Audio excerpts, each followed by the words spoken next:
اچھا جنت کے حوالے سے یہ سوال میرے ذہن میں ابھی آیا اور میں استفادہ کرنا چاہتا ہوں. خواتین کہتی ہیں کہ مردوں کو تو حوریں مل جائیں گی, جنت میں عورتوں کو کیا ملے گا صلہ میں؟ دیکھیں عورت کی نیچر ہے ہی نہیں کہ وہ ایک سے زیادہ مرد رکھنا چاہے, وہ نیچر ہی نہیں ہے اس کی, یہ بات ہی غلط ہے. عورت کبھی بھی, جو سلیم الفطرت عورت ہے, وہ کبھی بھی نہیں چاہتی کہ اس کے ریلیشن ایک سے زیادہ مردوں سے. مرد سربراہ ہے, حاکم ہے, حاکم ایک ہی ہوتا ہے. آپ چاہتے ہیں آپ کے 2 صدر ہوں, آپ کے 2 وزیر اعظم ہوں, آرمی چیف 2 ہوں, تو ماتحت جو ہے نا وہ جتنے زیادہ ہوں اس میں سربراہ کی عزت ہے, اور سربراہ جتنے زیادہ ہوں ماتحت کی ذلت ہے. تو یہ عورت کی نیچر ہی نہیں ہے کہ اس کا سربراہ جو ہے وہ ایک سے زیادہ ہو.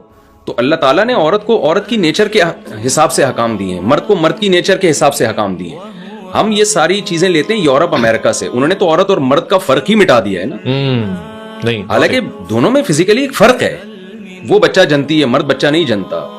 وہ بچے کو دودھ پلاتی ہے, مرد نہیں کرتا. وہ فزیکل جو دونوں کی جو اسٹرکچر ہے وہ زمین آسمان کا فرق ہے. دونوں کی نفسیات, جو نفسیاتی ڈاکٹر ہیں وہ عورت کی نفسیات الگ پڑھتے ہیں, مرد کی الگ پڑھتے ہیں. بالکل ٹھیک. ہر چیز میں جب الگ ہے تو آپ دونوں کو سیم کیسے کر سکتے ہیں؟ تو اور دوسری بات یہ, مرد میں جو سیکسول ڈیزائرز ہیں وہ عورت سے بہت زیادہ ہوتے ہیں. جانوروں میں اس کی مثالیں ملتی ہیں.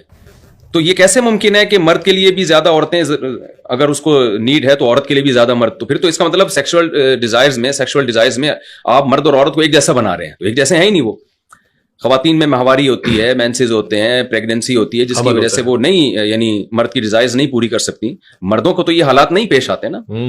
تو جانوروں میں مثالیں دیکھ لیں اس کی, کہ کبھی بھی ایسا نہیں ہوتا کہ ایک فیمیل کے لیے 2-4 میل رکھنے پڑتے ہوں.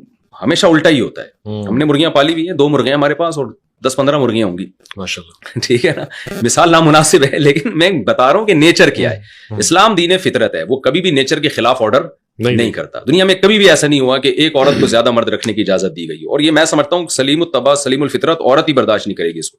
اور پھر آپ دیکھیں نا سوسائٹی میں اس کا نتیجہ کیا نکلے گا. ایک مرد کی 2 بیویاں ہیں, پھر عورت کو بھی آپ اجازت دے رہے ہیں کہ 2 شوہر ہوں, تو ان 2 کے 2 الگ الگ شوہر ہو گئے جی. اس کے علاوہ بھی جی پھر اس مرد کی بھی, تو ایک عجیب سا ہی ایک, یعنی کوئی فیملی سسٹم تو نہیں رہے گا اس میں, نہیں رہے گا, بالکل ایک تباہی بربادی ہو جائے گی. مگر اس عورت کو جنت میں کیا ملے گا؟ دیکھیں جنت میں اس کا شوہر ملے گا, اور ریپیئرنگ کے بعد ملے گا, ڈینٹنگ پینٹنگ کا کام ہوگا. وہ اس کنڈیشن, خواتین کہتی ہیں یہی والا ہمیں ملے گا, اور ہمارے میاں کو تو وہاں خوبصورت حوریں مل رہی ہوں گی, تو ہمیں یہی پرانا والا ملے گا. تو میں ان کو تسلی کے لیے بتاتا ہوں کہ یہ پرانا کی ریپیئرنگ ہوگی, ٹھیک ہے نا, اس کی سروس ہوگی, اور یہ اس کنڈیشن میں نہیں ہوگا. اور اللہ تعالیٰ جسم کو تبدیل کریں گے, تو آپ کو اپنا میاں انشاءاللہ پسند آئے گا, وہاں اپنا میاں پسند آئے گا. اچھا وہاں پہ بھی اگر کوئی اور, یعنی کسی اور کا میاں پسند آ رہا ہو تو پھر نہیں, ایسا ہوگا نہیں. ایسا ہی ہے جیسے کوئی کہے کہ جنت میں کسی کو چرس پینے کا دل چاہ رہا ہو تو کیا چرس ملے گی؟ جنت میں چاہے گا ہی نہیں. خلاف فطرت کاموں کا دل ہی نہیں چاہے گا. تو جنت تو نیک لوگوں کے لیے جو فطرت پر قائم تھے. تو ایسا ہو نہیں سکتا کہ جنت میں کوئی ایسی چیز کی خواہش ہو جو غلط خواہش ہو, جو آپ کی نیچر سے میچ نہ کرتی ہو.